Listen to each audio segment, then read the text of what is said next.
a workout is the perfect time to get some extra nutrients in your body.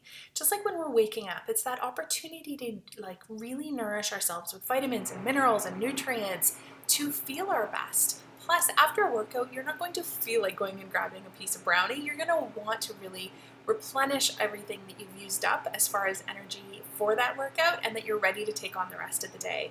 So on today's vlog, I have a recipe for you, and it's a cherry post-workout, yummy, delicious recipe. So head on in and check it out. You don't have to save it for after a workout, but it's a really good opportunity to give it a try. So you're gonna be adding some greens in here. You're definitely adding some extra nutrients. I always encourage people to not just have fruit in a smoothie, right? You don't want just fruit with fruit juice. That's a lot of sugar in your day. So we're actually gonna be mixing some cherries and some protein sources, and we're gonna add some greens. It's really delicious. I cannot wait for you to give it a try. And again, you can use it first thing in the morning, you can use it post-workout. Let me know when you give it a try and how it goes. I hope you love it.